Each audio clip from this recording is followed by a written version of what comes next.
Dehradun Haridwar national highway पर सफर करने वालों के लिए राहत भरी खबर है। अब आपको जाम में फंसना नहीं पड़ेगा, क्योंकि हादसे रोकने और ट्रैफिक कम करने के लिए हाईवे पर 7 नए फ्लाईओवर बनाए जाएंगे, जिसके लिए काम भी शुरू हो चुका है।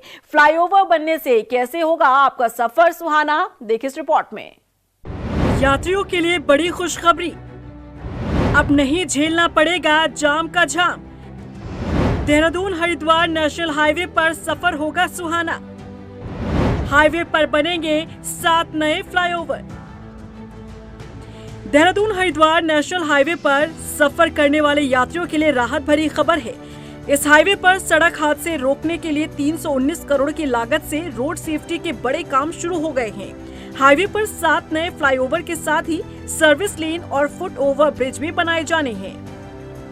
बता दें कि देहरादून हरिद्वार हाईवे को साल 2020 में 2 लेन से 4 लेन में बदला गया था। सड़क चौड़ी होने के बाद वाहनों की रफ्तार बढ़ी, जिससे हादसों की संख्या में भी इजाफा हुआ। NHAI की तरफ से कराए गए रोड सेफ्टी ऑडिट में भी इसकी पुष्टि हुई। हादसों पर रोक लगाने के लिए NHAI ने भारत सरकार को रोड सेफ्टी कार्यों का प्रस्ताव भेजा था।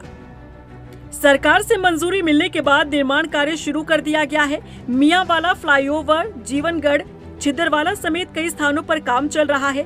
सड़क के सभी काम 2.5 साल में पूरे किए जाने हैं। देहरादून हरिद्वार हाईवे पर नए फ्लाईओवर का काम इन जगहों पर हो रहा है।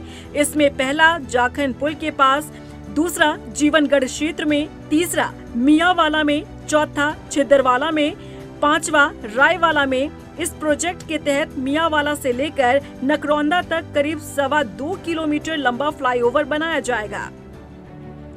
प्रोजेक्ट के तहत मंजूर कुल 7 फ्लाईओवर में ये सबसे बड़ा निर्माण है। इसके अलावा एक फ्लाईओवर जाखन पुल पर डेंटल कॉलेज के पास, 2 फ्लाईओवर जीवनगढ़ में, जबकि एक छिदरवाला, 2 रायवाला में बनेंगे। दोनों तरफ करीब 44 किलोमीटर की सर्विस लेन भी बनाई जानी है। हाईवे को पैदल आर पार करने वालों की सुविधा के लिए 2 फुट ओवर ब्रिज भी बनाए जाने हैं। इनकी लोकेशन अभी फाइनल की जानी है। उत्तराखंड की अर्थव्यवस्था में पर्यटन की महत्वपूर्ण भूमिका है। देहरादून, हरिद्वार, ऋषिकेश और मसूरी जैसे प्रमुख पर्यटन स्थलों तक बेहतर सड़क संपर्क से राज्य की पर्यटन गतिविधियों को भी नई गति मिलेगी। रफ्तार मीडिया के लिए देहरादून से ब्यूरो रिपोर्ट।